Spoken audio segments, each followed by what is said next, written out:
because it is not about us, not about my life, my body, but it is about something in the future.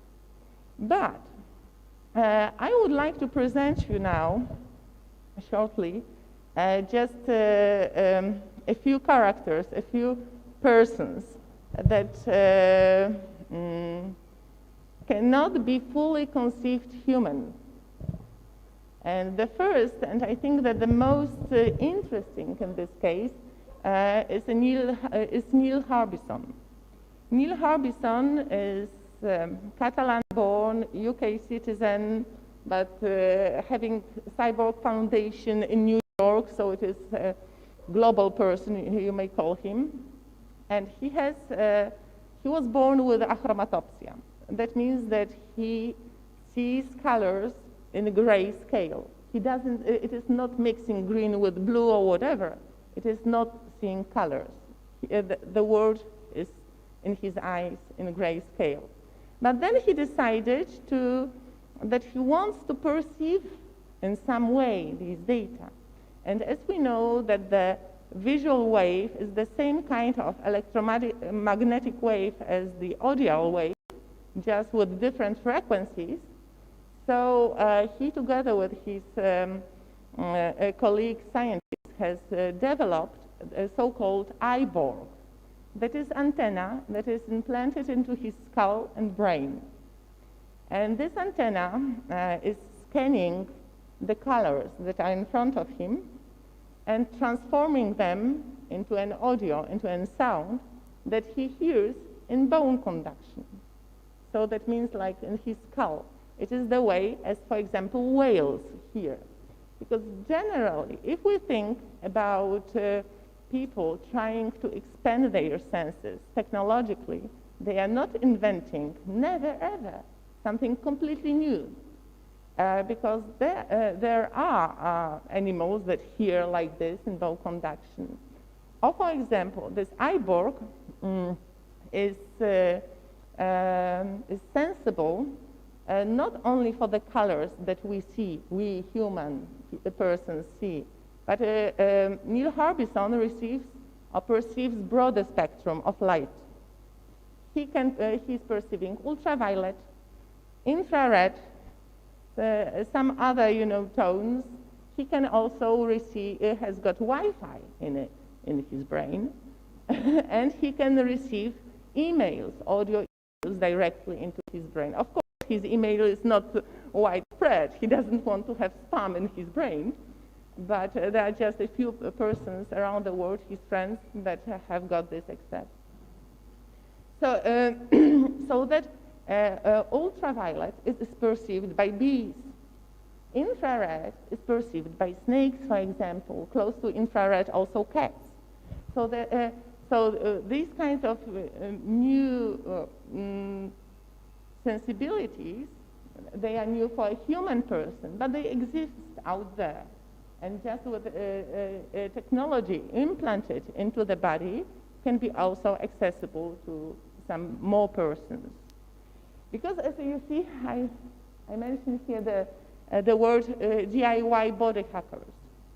Because these kind of experiments, Neil Harbisson is the most famous DIY body hacker.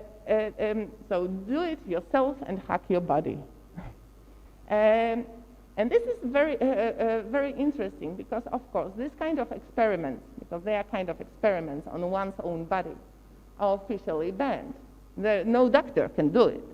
We don't know which doctor has implanted the antenna into Harbisson's brain. He would have problems. Maybe he wouldn't be able to perform as a doctor anymore. So these people are doing it on their own and with their friends in a kind of illegal way. Although you may have it, you may implant it, but nobody can do it to you and be a doctor. But this is a thinking that they are experimenting, they are taking the risk, but they're doing what they want.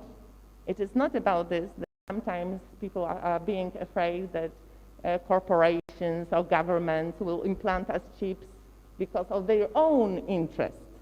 Yes, maybe it will be safe, or they will say us that it is safe, yes, but it is about controlling, it is about or doing something to a population. And this is about individual experimenting, but then you also take a risk. But although it is kind of, you may say, illegal to implant, but it is not illegal to have it. So Harbison has a passport with antenna.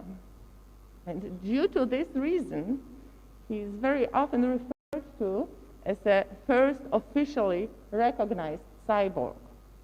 Yes?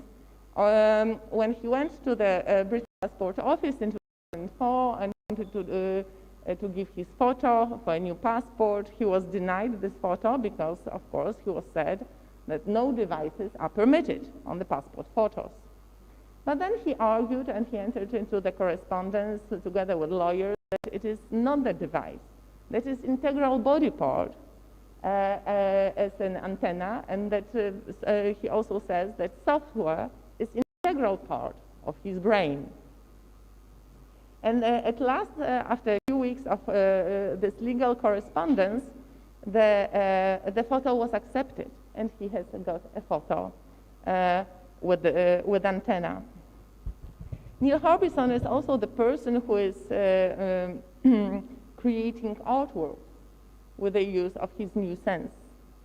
So he's creating paintings, but he's also, for example, creating sound portraits. And I participated in such an event, in such a concert where he was scanning faces of people. So it is like the color of the eye, color of the cheek, color of the mouth, of the hair, and then you have an accord. And then you can play with all these accords. And then he says that if the concert is not nice, if the tune is not nice, it's not his fault, but the fault of the audience. Because the notes are out there. And then he notices also some different kinds of connections, because somebody may look nice, but sound badly. And then he also, due to his new senses, he feels sometimes some interspecies connections. Because, for example, if he's in the room with a group of people and a cat, and they pierce a beam of infrared light that is kind of rare, he and cat react immediately, to the same direction, and people don't care, they don't notice. So in this specific moment, due to sharing the same sense data, he feels closer connection to the cat than to humans around him. So because it is about a kind of experience that we share. So if he shares some experience with a cat that he does not share with people, then in this moment he feels a kind of closer connection. A part of, but here in this case of Neil Harbison, although we may say that he's officially recognized as cyborg and so forth, we have got insertion of online technologies operating in the body, but we'll never deny him a personhood. Nobody will think, he is not a person, he is not a moral agent, he's too similar. I would say that this intervention that he has is very interesting and very good because it is subtle, but powerful in the same moment. This implant changes the modes of perception, then the cognition, what he thinks about the world, what he thinks about himself, and modes of communication with other species, with other humans, also due Wi-Fi. So, but nobody will claim that he is not a person. But a part of this kind of illegal individual experiments, there are of course other experiments, more scientific you may say, and Kevin Warwick is the one to be pointed at. He's a professor of cybernetics at Coventry University, and he has published a book, but it is more based on his experience and his experiments, I, Cyborg. So talking about his experiments. And he's doing some very interesting experiments on the direct communication between neural systems with the use of online technologies. And he was also implanting himself some interesting implants, but in difference to Harbison, they were just for a moment, just for the time of the experiment.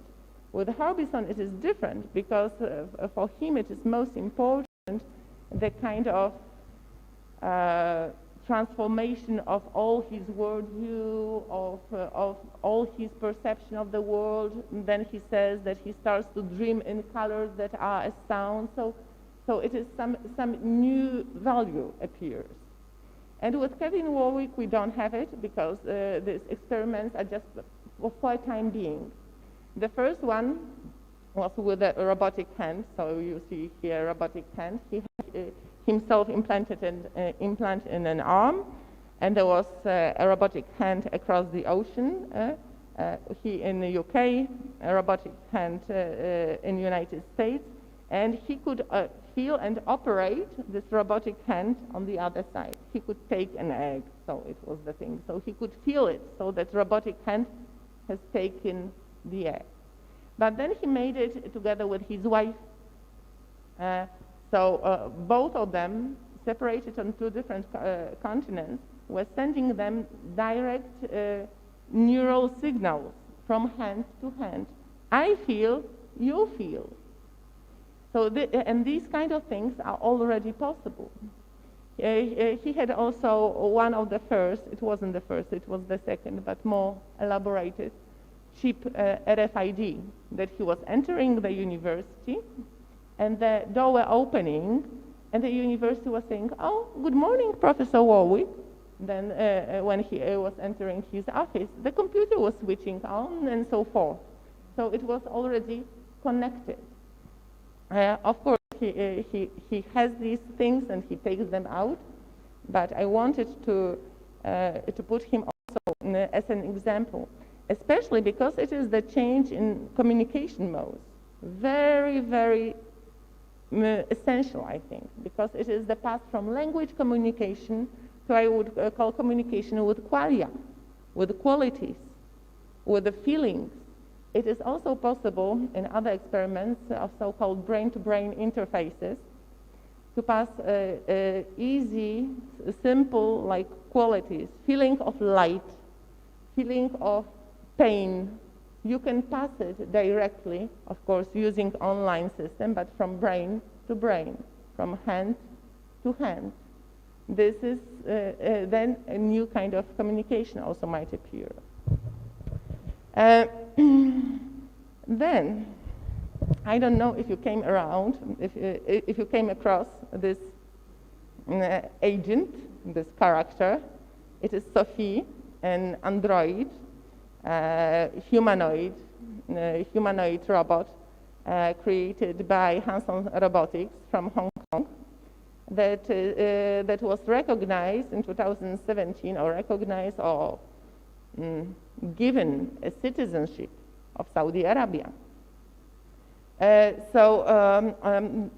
Saudi Arabia, of course, by this move wanted to show how much they are involved in technological development, how developed they are, and so forth, a kind of promotion or advertisements of the country and its abilities.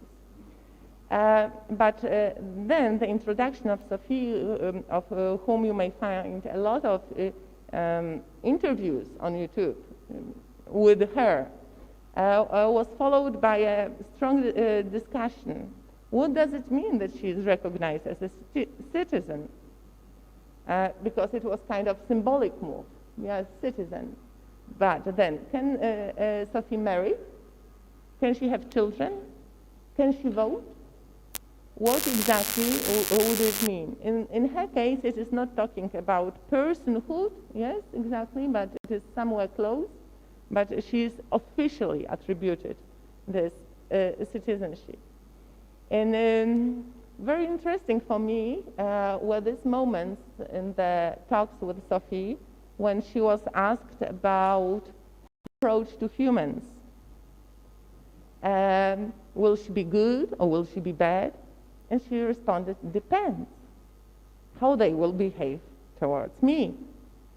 And this is also something very interesting and I would say, essential for me, because we tend to build borders and build distinctions and between different kinds of entities and say, oh, these are not humans, these are not persons. And then if we have got intelligent life,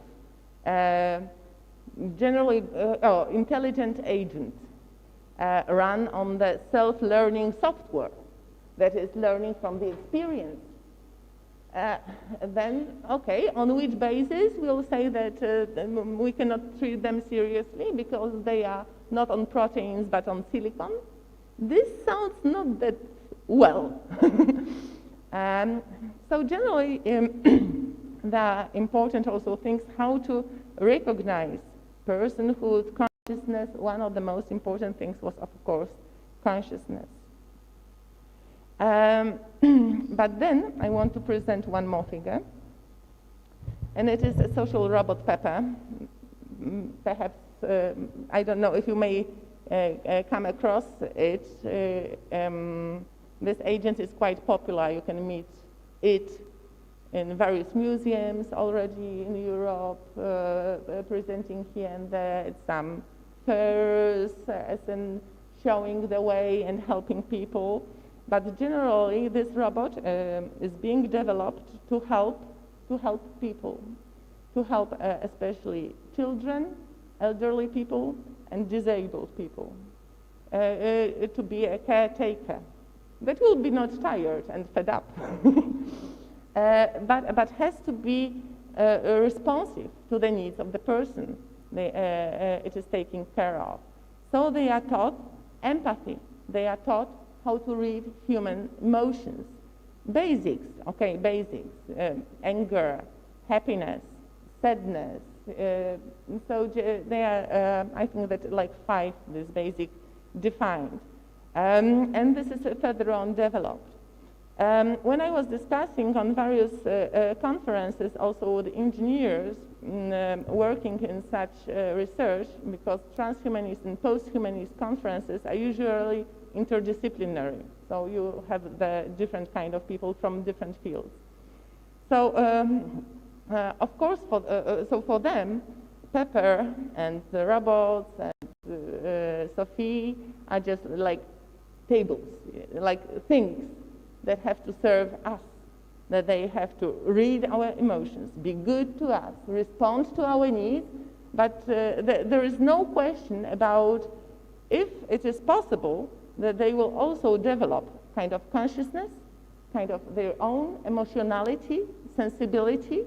It is just not taken into consideration, usually by these hard scientists, engineers at all.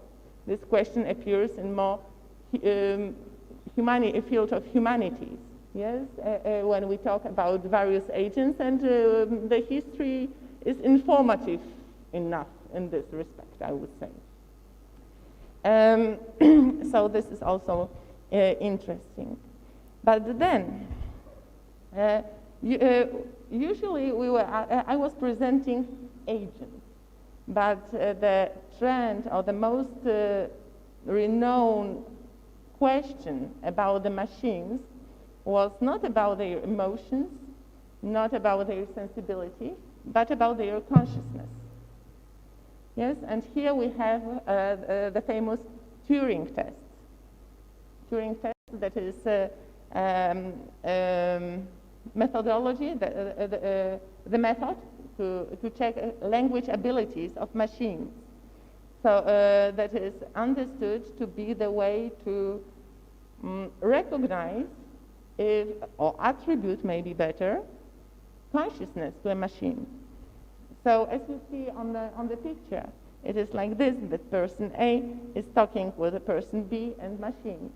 And if a person A does not see any difference, you know, in like mode of using the language, a way of reasoning, being conscious between machine and person, we may state that machine is conscious. But then we see that it is not checking if machine is conscious, but it is about our attributing consciousness to machine, yes? Or recognizing consciousness. And how do we recognize consciousness? How we also recognize other things, other attributes, by comparing them to us. We are the model, and then we rather pass from more theoretical thought to empirical field, like to psychology, how we recognize, because a person is similar, because it is thinking similarly in a way. If it is too different, we tend to say that it is something else. But thinking about only consciousness and machines in this way, as it is on the graph, is driving us the way to disembodied artificial intelligence. It is not thinking about an agent, a character, figure, active in society, being in relationships, doing things, but it is only about kind of mind operations and consciousness that we may say that emerges out of it, or that we attribute to it. So then, I'm thinking further on, and it is this is giving a step out of my book further on. It is how to recognize a person, like in everyday life. How to recognize a person if a person can be non-human. Yes, if a person can be differently embodied. So, what it does mean, really, this personhood, we have to rethink it, and how we can attribute this personhood to this non-human agent. And then we see that attribution of personhood has got a moral value. To be a person is a value. So then we are also passing to the moral considerations, to thinking about values and virtues.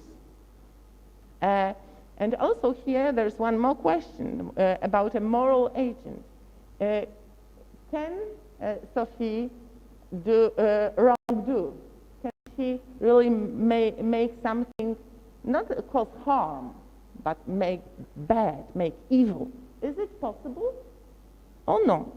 Can we make her responsible, morally responsible for her doing or not? Because it is just a machine. If social robot, if Pepper does something wrong, whose fault is it? A programmer, producer, or maybe a robot itself? These are important questions, even if we think about later on of the self-driving cars. Huh?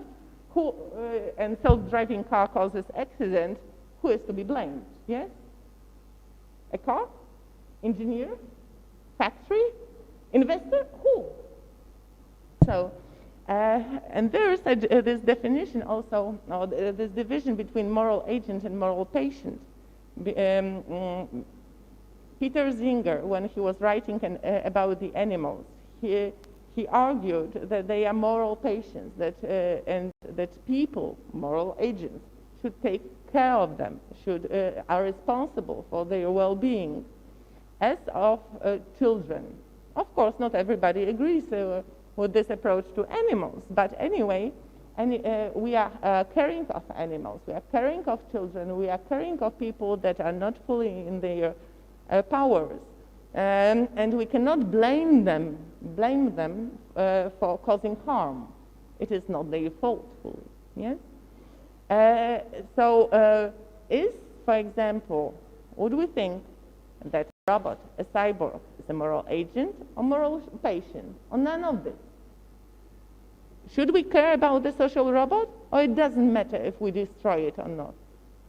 And if somebody switches off Sophie, will it be like a murder or not? So there are these questions on both sides.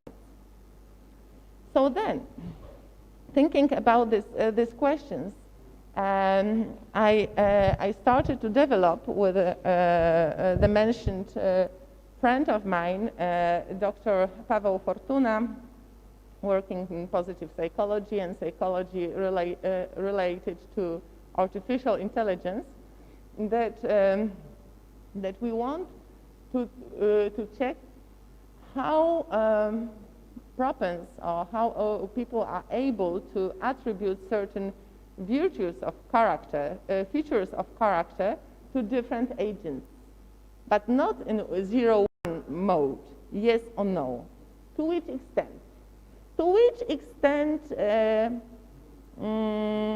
for example, a social robot can be more kind, and kindness is a virtue, is a positive character feature, than, for example, a cyborg or a human or an algorithm, because we have enlarged our scope, going out of only these humans, cyborgs and robots.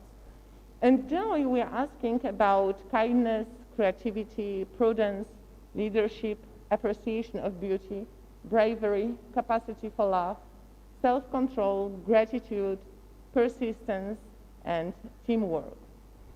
So we are now conducting, and this lecture is a part of this, a scientific research to understand how people on different continents perceive these different agents, these different features present in our social life, especially in the field of art. And I would like to show you this survey, just briefly. And generally my wish is to inspire you, to motivate you to do it, and to share it with your students. So it is like this. We invite you to participate in the international scientific research aiming at learning how people on various continents perceive figures present in our social life, especially in the field of art. We present 6 figures, out of which not all are human. Then we will ask to evaluate them in reference to different features of character.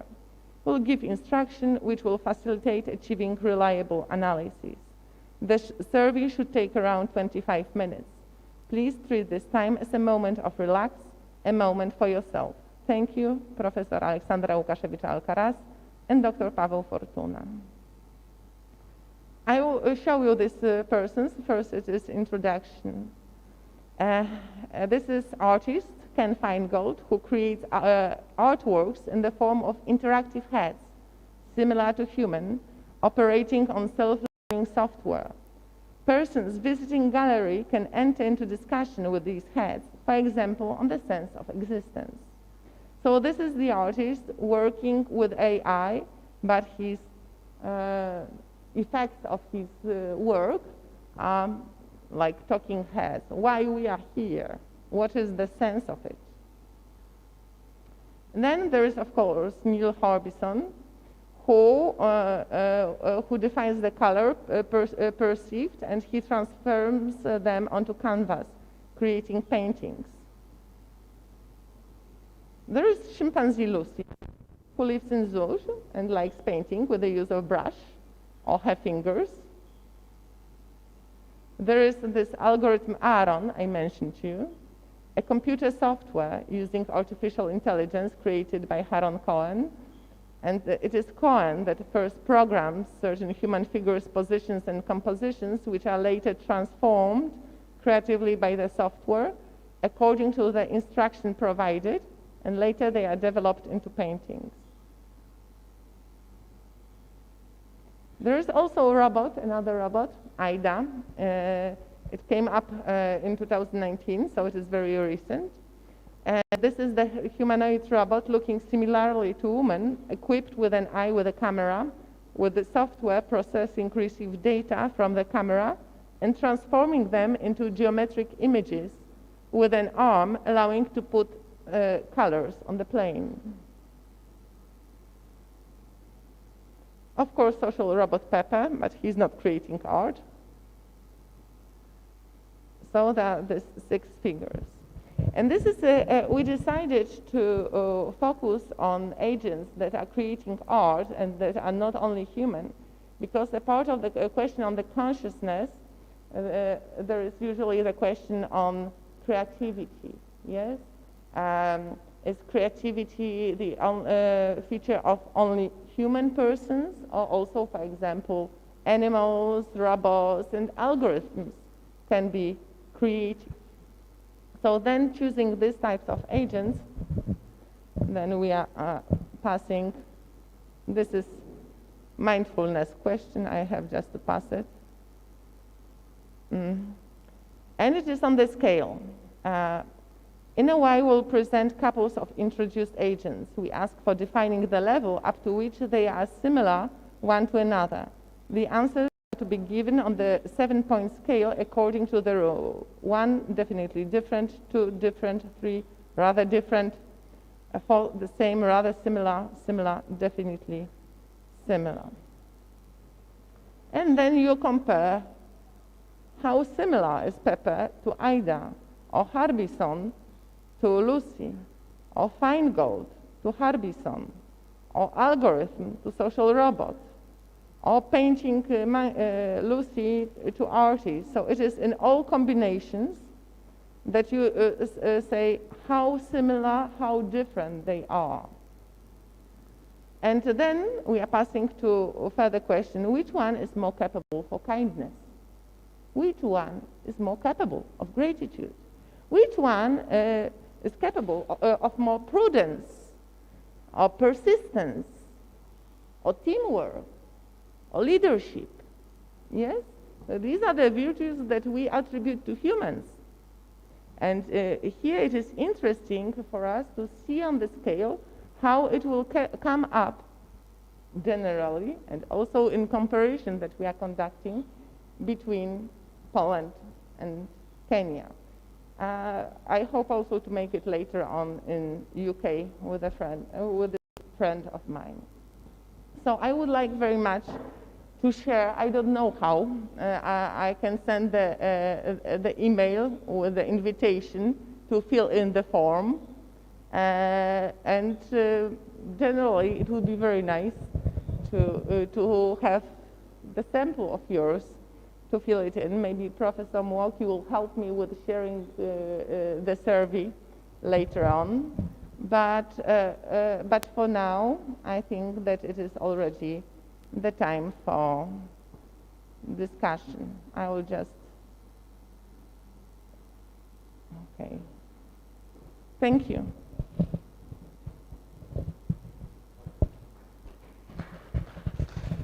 We can appreciate that with the clap. Thank you. Thank you for those who have just joined us as we are starting. I see Professor Makubo there and others. Thank you for coming.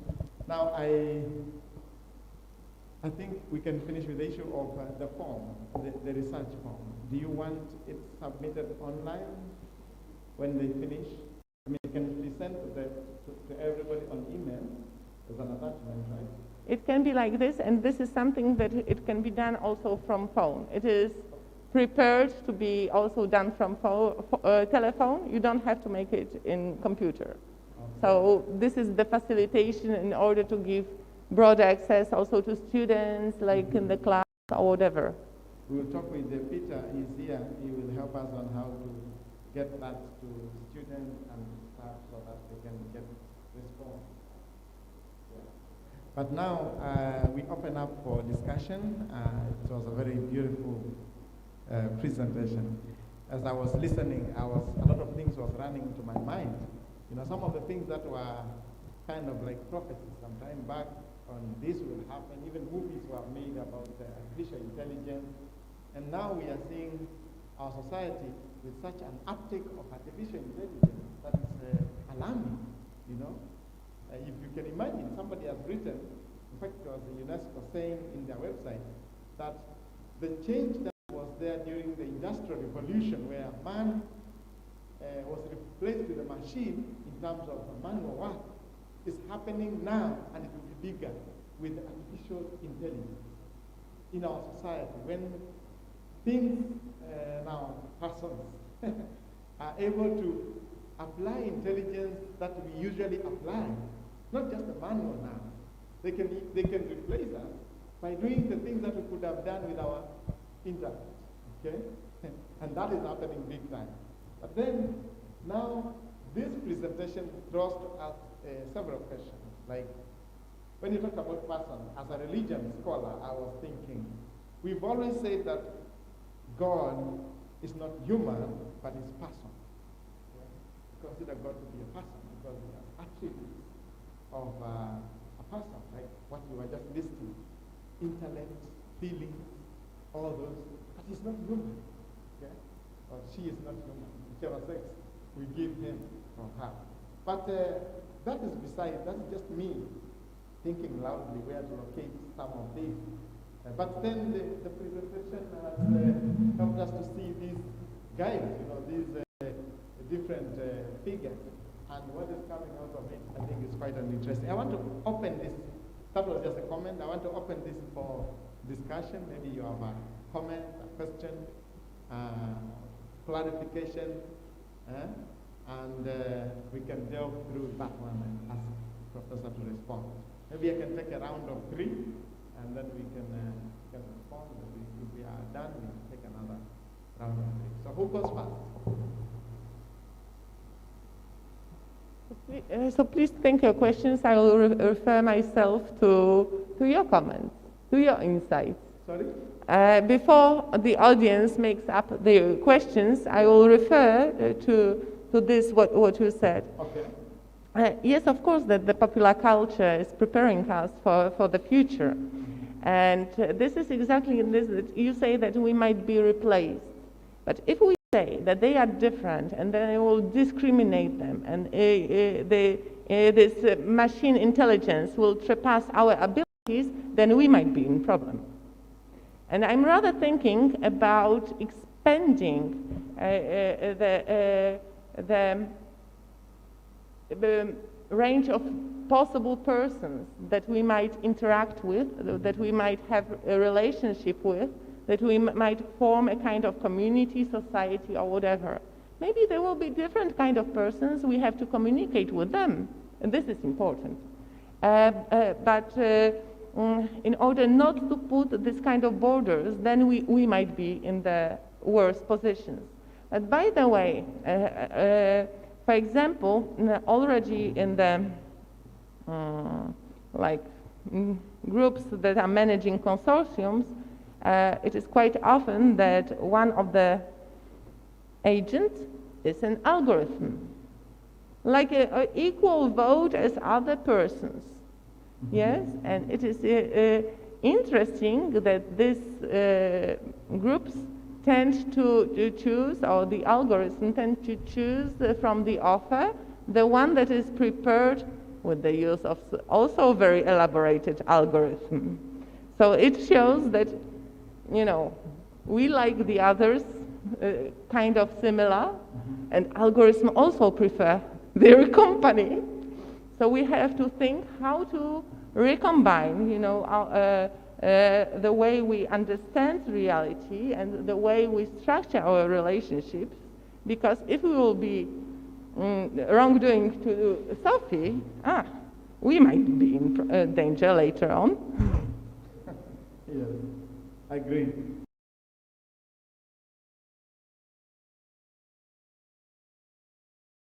Facing the border and relate to this other person. Not like we are in competition, like human beings are in competition with them, but that we can even relate with them in a way, because the machines help me to sense things that only a snake can sense, only a dog can sense, those ultrasounds and all that. But that's interesting. Okay, Busolo, we take Busolo, then Mokubo, and then who? And then the librarian. Thank you, Professor Aleksandra, for your presentation that actually sets in motion and maybe introduces a new dimension in the way we investigate intelligence among humans. Mine, I think, is just a comment. I don't think I have a question, but maybe the comments might generate some curiosity in the presentation and maybe in the group. Your presentation helps me to really go back in the way in archaeology we have been investigating the relationship or the closeness of non-human primates by trying to understand consciousness, which you actually mentioned here. And for consciousness is that we've been trying to find out how conscious are non-humans about their existence. That's primates, non-human primates. How conscious are they aware of their existence? Which is very unique to humans, because humans, as I think Professor you mentioned here about our understanding of God, the concept of God, who is not visible in our natural sense, but some consciousness which reminds us the existence of the super being that may be responsible for whatever we go through. So it's rather just an eye-opener to us in trying to understand even our own consciousness and our existence, whether our existence is merely a biological phenomenon or there's something more and beyond the physical that we see. And that's why I think even in the belief system, there's an argument that you have to really stop your biological and infuse or invoke a new dimension of consciousness that allows you to understand that which is not visible in the natural sense. That which you cannot hear in the natural sense, you will hear it. And there are very supportive documents in other realms which tells you that there is one that is not seen by the eye, that which is not by the human ear, but that which is revealed in a way. And so it also reminds me about the early computer technology. You remember when the computer age was coming in, the initial machine language, DOS. More oftenly, you'll go to the computer. If you have not much knowledge and you key in the wrong command, there was that prompt telling you wrong command. You put in another one, it tells you wrong command. And if you are not aware, you start thinking, oh, this computer is thinking. Actually, it knows that I'm doing the wrong thing. And that completely just remains a machine language because there was no consciousness on the machine that is simply dependent on the technology humans have put in. So the issue of consciousness and whether we can offer identity to these robots as persons, I don't know, but maybe it's limited because it's limited to the humans who are inventing it because they will not give back anything beyond what humans have given them. It's limited to that. Even today, look at the stage of the computer operating system, the Windows now, which replaces the DOS, what we call the user-friendly interface. It's limited to the innovation. It cannot do much more than what is input by humans. And so I don't know whether we can really attribute consciousness to the robots and give them equal identity. So if I'm right to say that we give them equal identity as humans, I think they will remain machines and they will remain robots with limited abilities, limited to what humans can give them. Maybe a final remark is about the clones, which are now on the other side. These robots are physical, technological entities, but the clones are biological, created from organisms, of living organisms. And that again presents a very difficult ethical aspect of giving identity to a cloned individual who is not a product of a biological activity between the sexes of the individuals or the species concerned.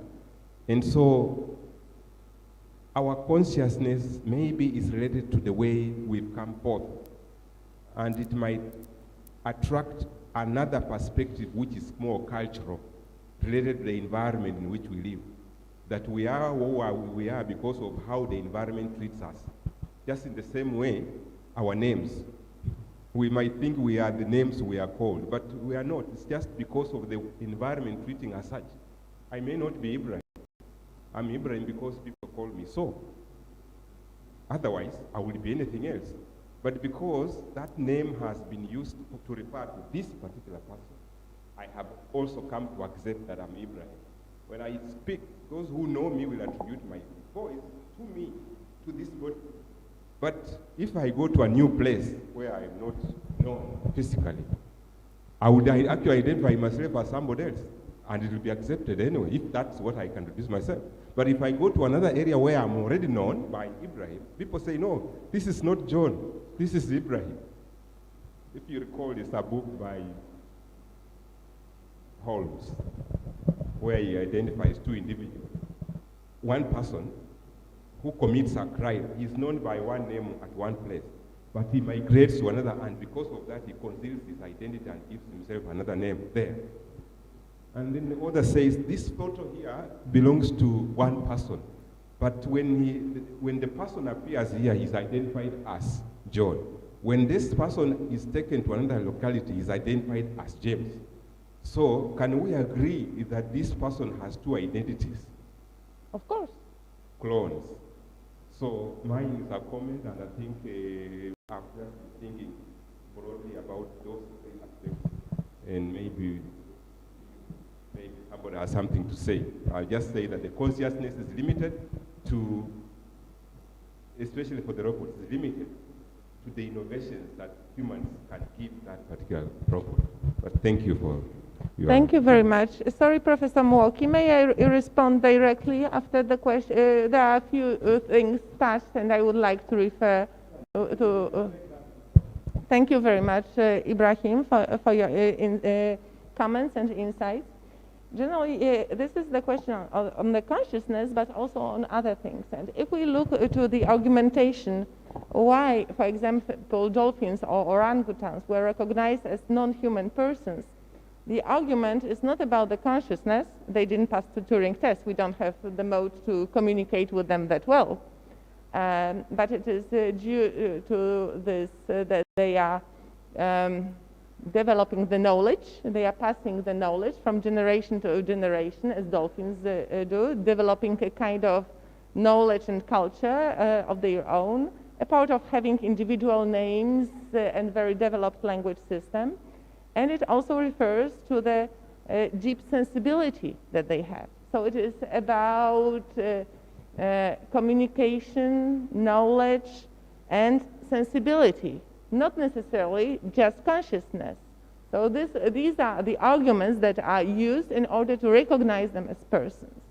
Then on which basis we can say that the consciousness can emerge on the basis of biological life of proteins and not on other kind of substrates.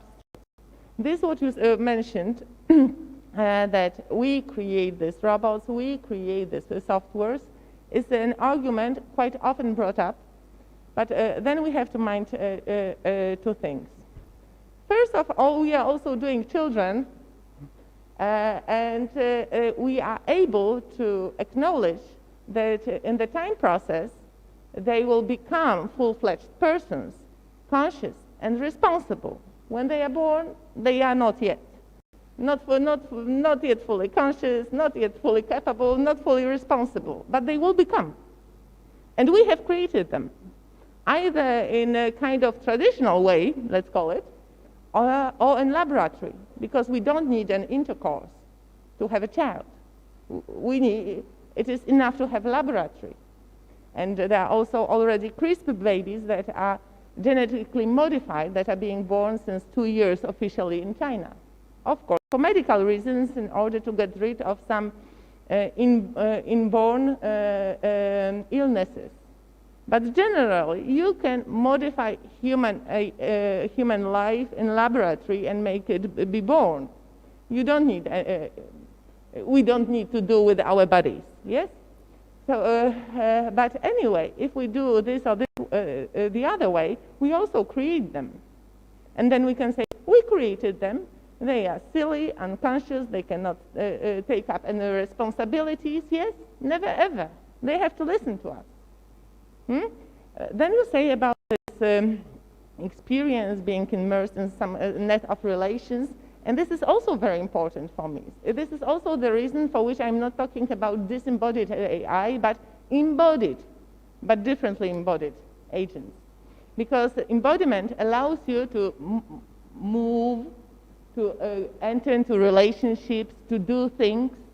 And generally, a lot of programs and some and it's like this heads of Can Find Gold and IDA and different, they are based on the self-learning programs and they are self-learning through experience.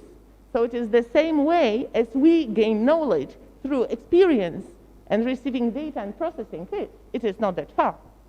And when we say, okay, but they are encoded, they have got some instruction on the bottom, and then they experience, and then they change and transform. Okay, okay. But this is the same case with us. We have got also the code, DNA code. We have got some canons, standards, and structures implemented by the family, school, society, discourse, whatever. And we are operating on the basis of this. Also having something individual from us, also living our lives and having the experience, but then it is not that distant. Yes? So, so this I wanted here to mention. There is one more thing, that self-learning programs can create new self-learning programs that will be further from us.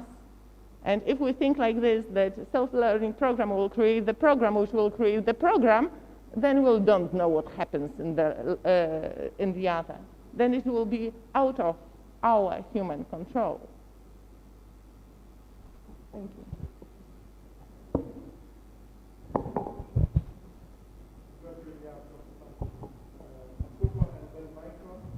So thank you very much for the presentation. I came slightly late, but I've enjoyed and thinking around whether Sophie is a person, whether Sophie can marry, and all that. But I'm looking at this thing from my training.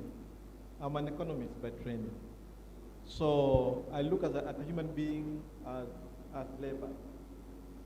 So labor, you can educate somebody, you can train somebody, so you can improve the skills of somebody, you know.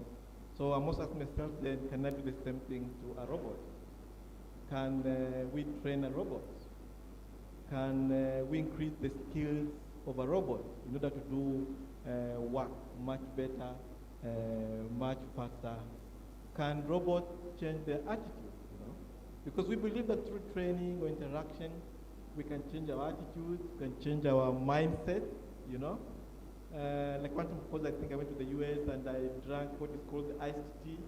Initially, I didn't like it, but within a short time, I also came to like it as a delicacy. So can the attitude of preferences of robots change? Or can they be influenced?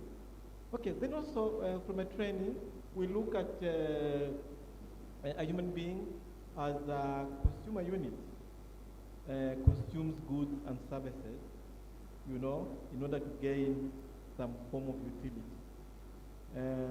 Can we be able to discern that from a robot, that the utility levels have changed because of consuming commodity A, commodity B, commodity C, commodity D? I don't know. You can come in a form of credit and give credit to people in order to invest. Can the same thing happen maybe to a robot? You know, okay, I'm just thinking, basically from my background of training as an economist. Thank you. Thank you. Just briefly to answer you, programs and robots are, of course, entering more and more job market. But I'm not thinking only about the machines like in the companies producing cars, where they are just operating, but there are also accountants are becoming programs, and decision making is also passing to this kind of programs. Also in law, they can be more efficient. They can, you know, be more precise, scanning all the regulations and giving the right output. So this is being used in the job market, and this is a big question, different question. What about the work for humans? Will there be still any space? And if not, so then how to use human energy that we need to spend? This is also the question here. Yes, but thank you for your comment. Thank you very much. Mine is twofold. Number one is the issue of identity crisis. From your presentation, I think the third or the fourth slide, you are explaining about there's someone who wrote a book, and it was about. I don't hear that well. Maybe you can just for a minute show your mouth. I've said my question is twofold. Number one is the issue of identity crisis. And you said that there was an author who actually proclaimed that we are foreseeing a future where there's a fusion of intelligence and human being. And from the words that came out, it was like this fusion will like go out, I don't know, somewhat like out of the planet, something like that. That is a bit figurative, but it seems like it shows that this fusion will bring, for me, it brings identity crisis. Identity crisis which we have seen even between male and female and all that, because an example of a cyborg, where this person put an antenna, and there was this issue where we don't know where this is a person or what is it. So from your presentation, it brings that when we usher in these things which are not persons, and there's this person, we are going to face the identity crisis more than we face now.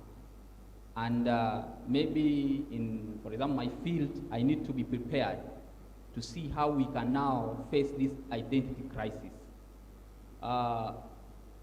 Number two, and this, before I talk to about number two, which is about communication, in my field, we also touch about Internet of Things.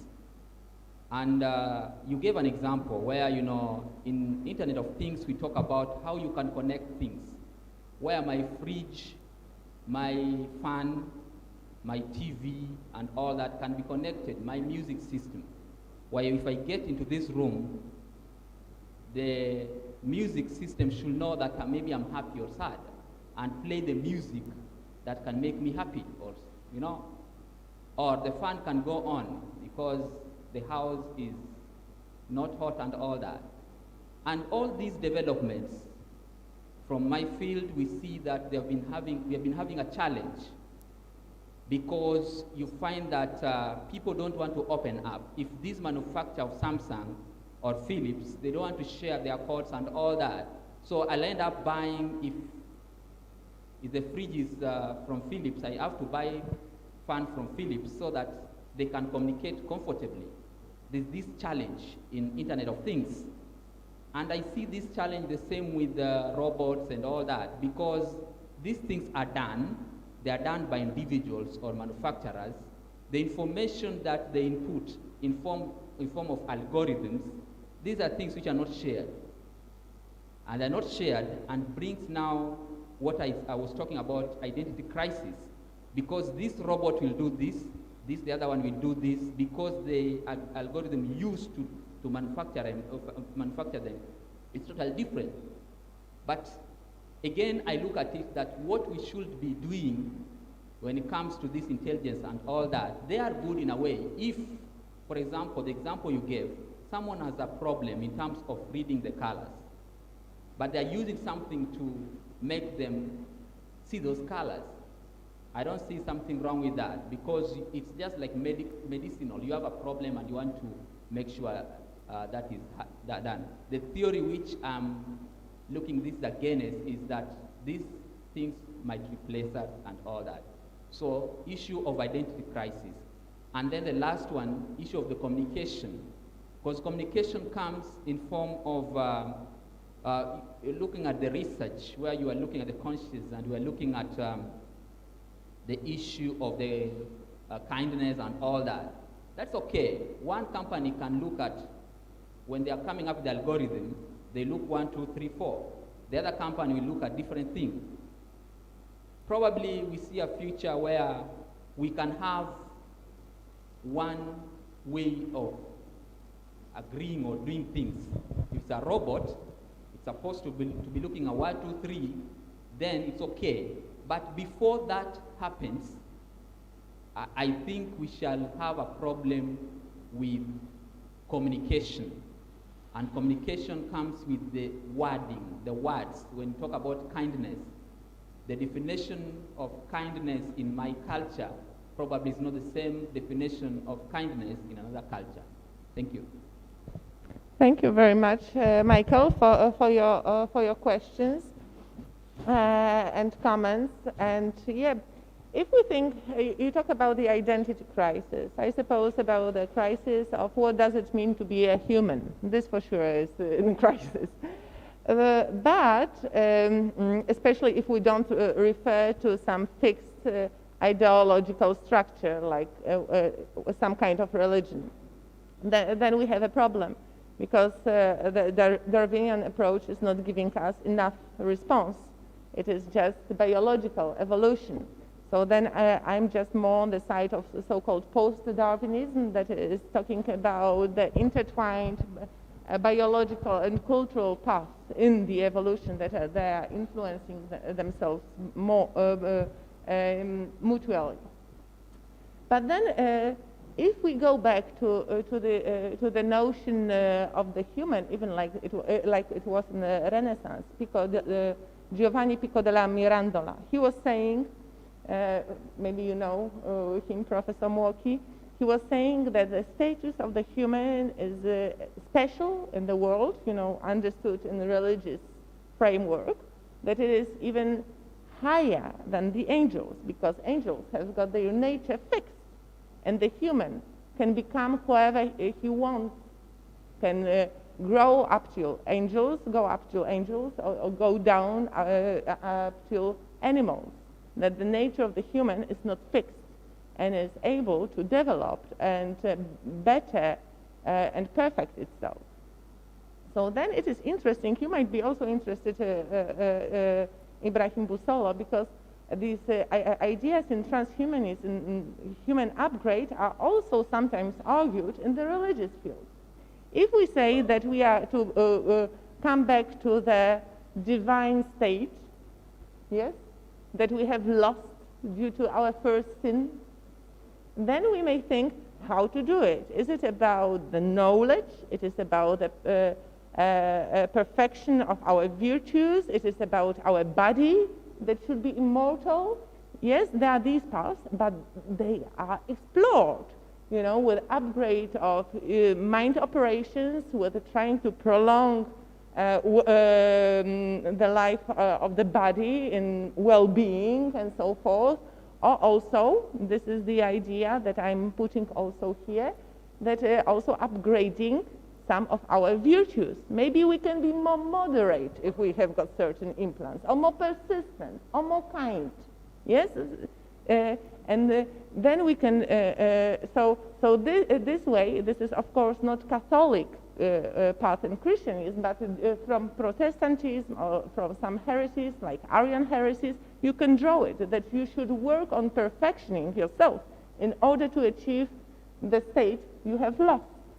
So then you might use also this, what you invent, technologies and culture, to become better, to become more perfect, to know more, and to come back to the image of God. This is also one of the paths, because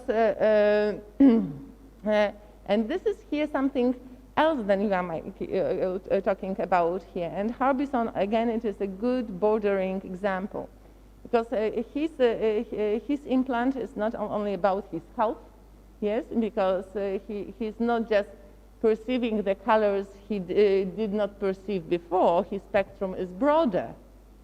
He has more. It is not only about supplementing the bone he has lost or the ability he has lost. He's expanding his abilities.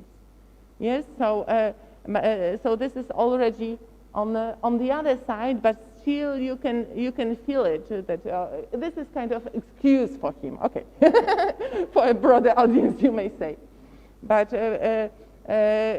because most of the people don't have any problem when we are talking about technological interventions that are to supplement some lost abilities, part of the bodies, or whatever.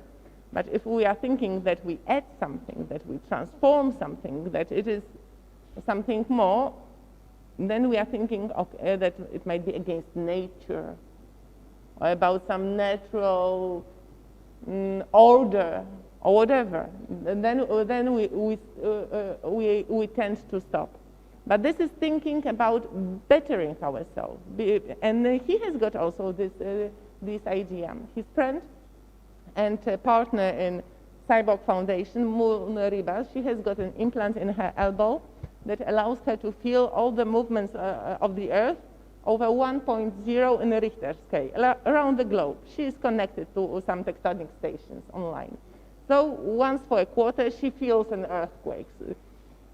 Generally, she transforms them to dances. He is generally a composer, and she's a choreographer.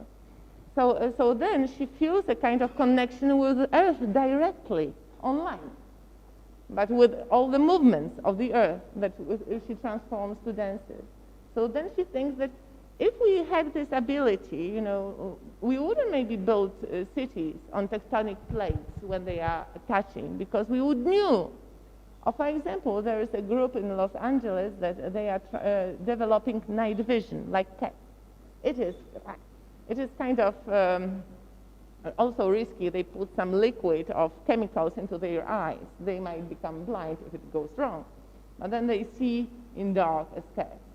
So what is the argumentation underneath? If everybody would see in the night like cats, we wouldn't need that much electricity, so we wouldn't need to take that much oil, that much coal, and it would be much better for Earth. We should adjust ourselves to the conditions and not to make Earth adjust to our needs and wills and interests.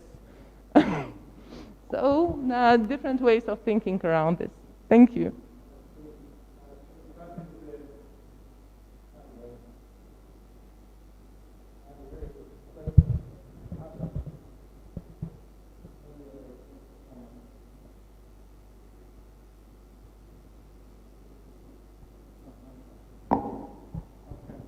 Sorry, that is very interesting. Sorry about that. I think we have some only 10 minutes.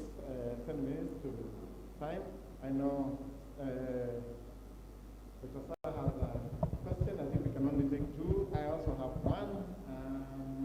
Anybody else with another one? Then we keep, yeah, and then Stephen, and then we close at that. I begin, and then close to Sarah and Stephen. Now, I just want to continue from where we just left.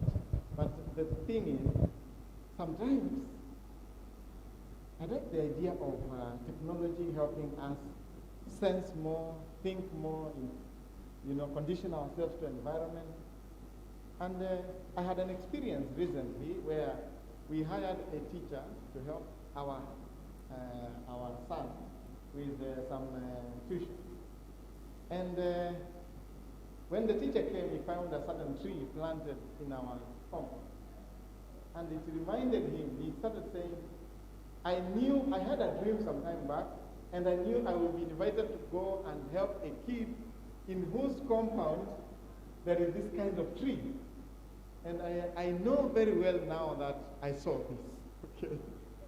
So I have also seen that. I've been in places where I see things happening, like I see you call me, and then I know what is going to happen because I saw it in a video, sometime in my dream or my sleep. And how have we interpreted that sometimes in religion, even this physical other? It's like either we say God is speaking to us, or maybe we as human beings have certain capabilities to see events before they happen. But the problem is when we wake up, sometimes we do not, until when we see that event, we do not know what that means, because we just see that we were there. Does it warn us for some dangers to come we should have avoided? Or is it supposed to confirm for us that we are in a destined plan that was intended? But definitely, this is something that I saw before it happened, and now I'm there, you know? So maybe this technology of seeing in the night, of, enabling my intellect to perceive more. Maybe there is more than humans can perceive. And this technology might help us and improve our religiosity. I don't know. Just a thought. Sarah, yes, Sarah and then. You can keep it short, but we cannot give our time to respond to the 6 minutes remaining. Thank you very much. I've really enjoyed your talk, Professor, and learned quite a bit from it. I wanted to ask actually 2 very brief questions. I was very, very interested in what you said about singularity. And my question to you is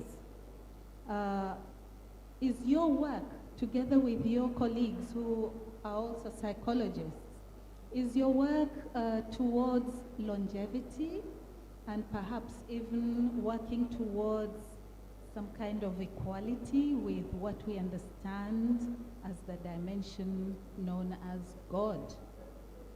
That's my big question. Are we trying to understand that dimension? You know, you have astrophysicists who are very worried about the world in which we live. They're looking for another planet where we can perhaps go and live. Those are your astrophysicists. But you and your colleagues, are you now working towards longevity and equality with what we understand to be God? Or are you simply helping people to be modified where they are lacking something? Mm-hmm. And if the latter is what you're actually doing, helping people to modify themselves when they lack something like a limb or eyesight, why don't you begin from the cells, body cells? Because there are scientists who are working on body cells to improve an individual. Let me call them an individual instead of a person. So that's my first question. My second question, I didn't hear properly. I think you answered it when you answered one of the colleagues here, was on cars. We have cars now that drive themselves. We have pods that are just about to be introduced to the world, where someone can get in the pod and be taken where they want to simply by punching into a computer.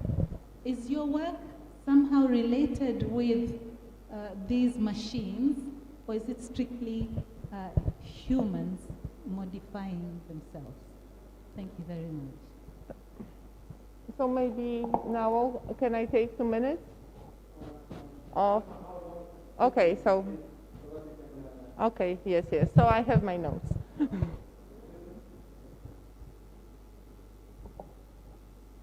Thank you.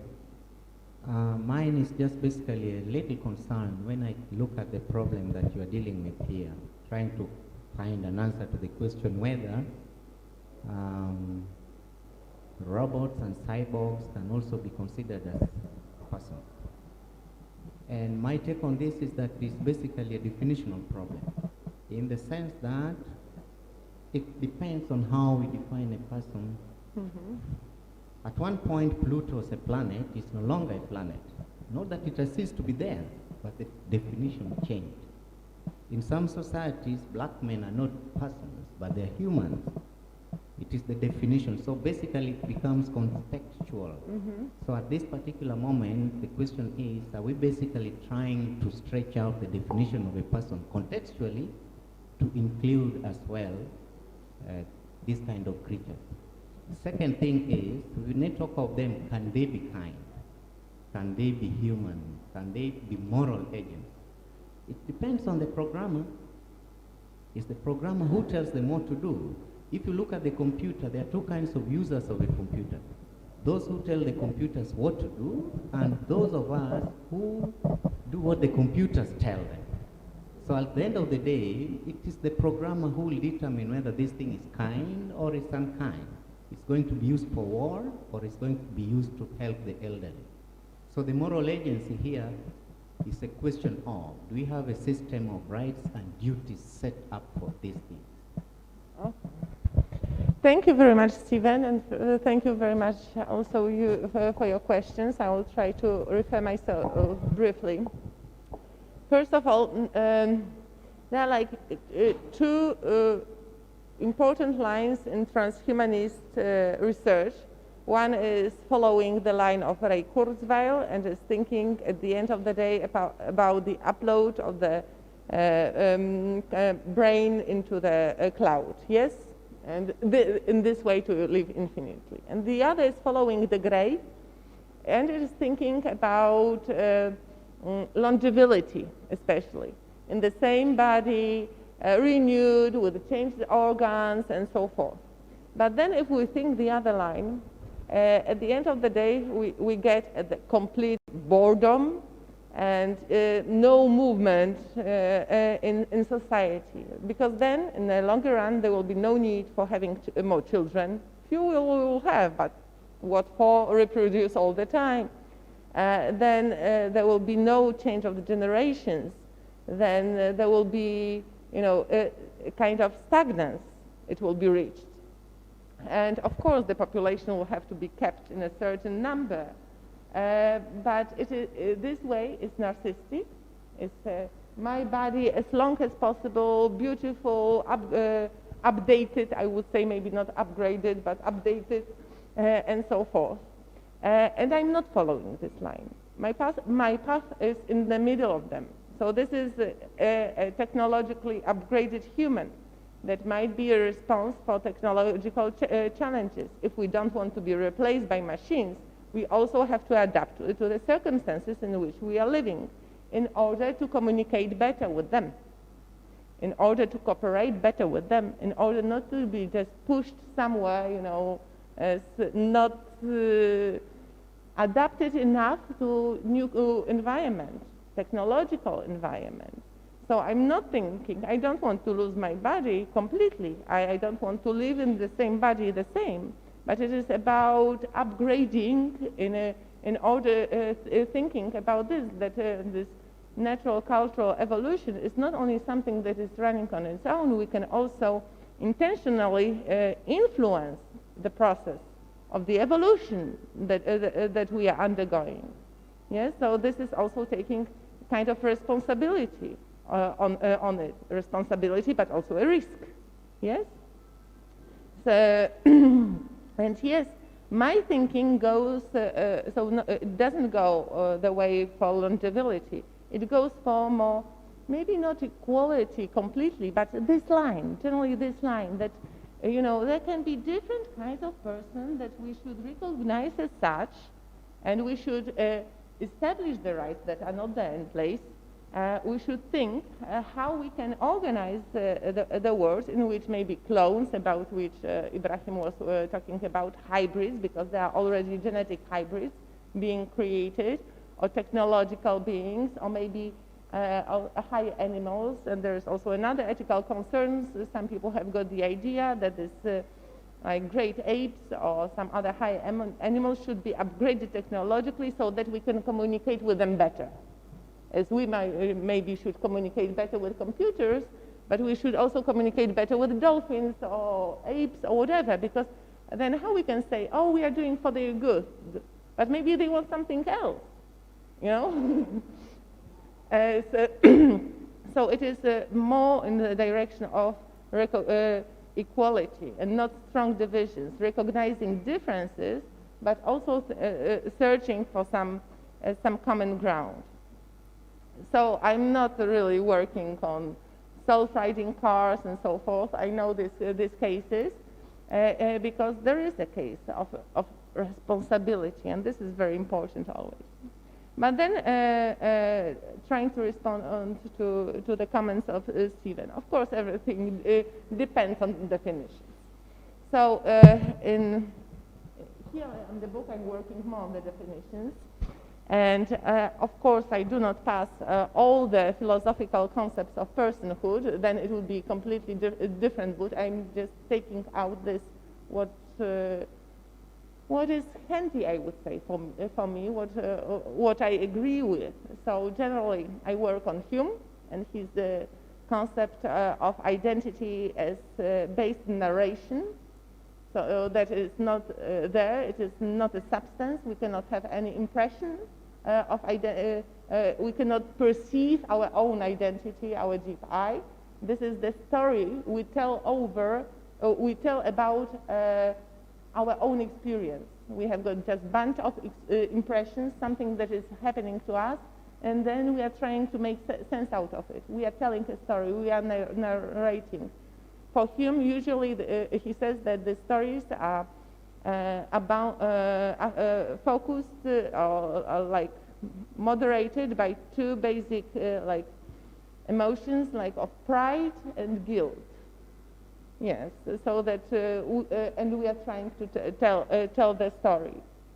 So and then I refer also to Charles Sanders Peirce. In the concept of a person, and a person in this general logic of Charles Sanders Peirce is also a symbol, and each symbol is embodied, has a meaning and has an interpretant in the infinite net of relations. And generally, Vincent Colapietra was writing a fascinating book on the person in the Charles Sanders Peirce theory, general logics. So then I conceive a person through this lens, and as the last I take Joseph Margolis, who is talking about human persons as emerged on the basis of Homo sapiens species individuals due to invention and mastery of language and everything that it entails, that is culture and so forth. So in these ways, we are not focusing on souls, on essence of the human. We are talking really about persons rather as agents in society. Yes? So this is these are the lenses that I take up. But for sure, rights are very important problem. And if we go, especially if we think about such entities popping up, and there will be more for sure, then we have to think about a declaration of human rights that is based on belonging to Homo sapiens species. You don't have human rights if you don't belong to Homo sapiens species. So it is, some people call it that it is species, that kind of definition.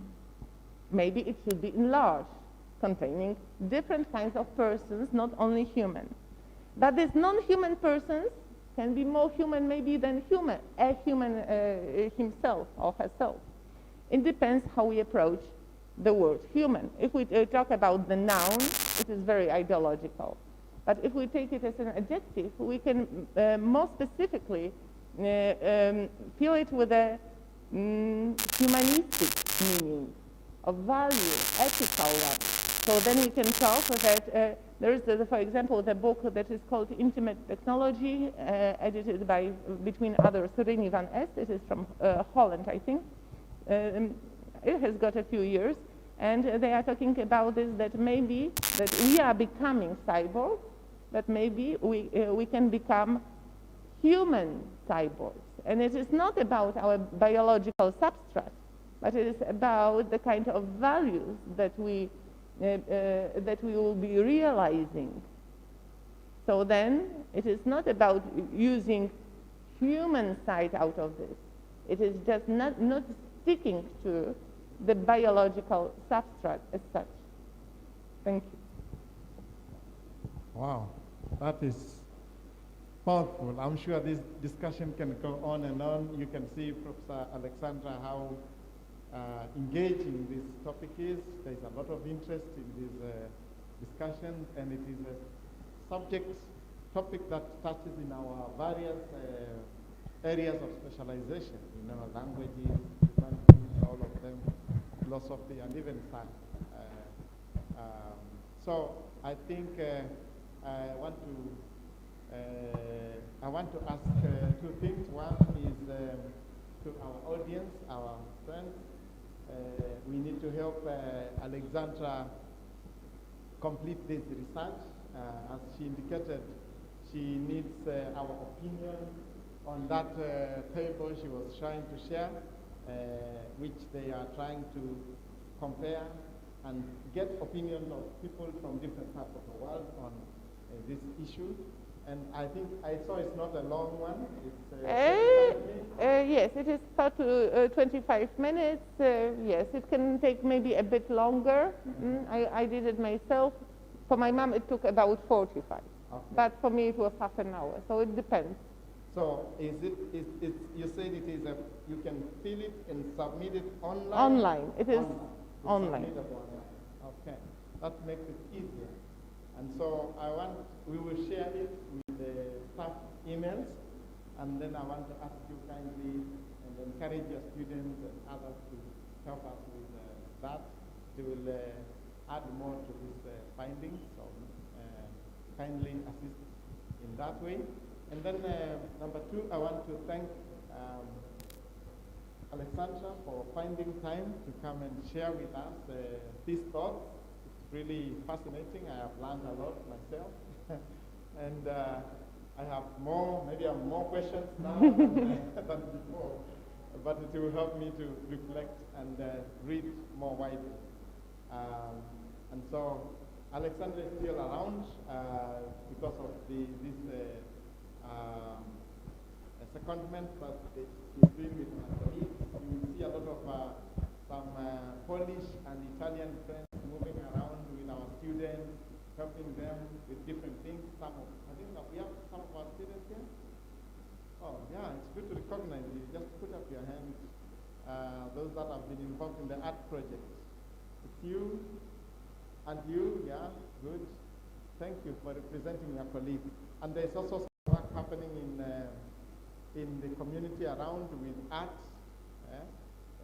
on encouraging local artists to exhibit their work and also give them some training, working with some duos, they call it duos. So that is happening by the side. Please feel free to engage with them as much as you can. But without more, I want to bring this to close, but I may want to ask Aleksandra if you have any parting shots. I would like to thank you all for your coming, presence and engagement in the lecture. And I also would like to tell you that although I have received just from the editor 5 copies from the publisher, but I have given one to Professor Stephen Młoki, who can be managing the loans of the book. Yeah. Okay, we'll keep the book in the bus office. You can come and read, and maybe with some arguments tomorrow, we'll see how it works. Thank you very much. I want to bring Ndegwa. He's been very quiet in the corner there. He has 1 minute to give a vote of thanks. I was almost...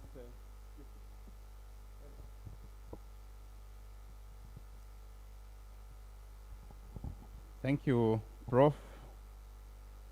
First and foremost, I'd like to thank Professor Aleksandra for having time. I know you're here in Kenya, Kilifi, but you're so busy running up and down, trying to organize this, that, and all those kind of things. So thank you so much for sparing your time. Next, I'd like to thank my colleagues, members of staff. You realize also, in fact, we were talking with Dr. Nancy and Prof, that while in Poland we had enough time to concentrate on these activities. But the moment we landed here, it was like chaotic. You want to teach, meetings, office, blah, blah, blah. So there's so much that we're doing, but all the same, we thank God that colleagues have also devoted their time. I know they're also busy. Some have been here, some have gone to class, so been in, out, on, off because of classes and other programs that are running. But thank you so much for setting aside your time from your busy schedule to come and listen to the presentation. Also to our students, thank you so much for coming.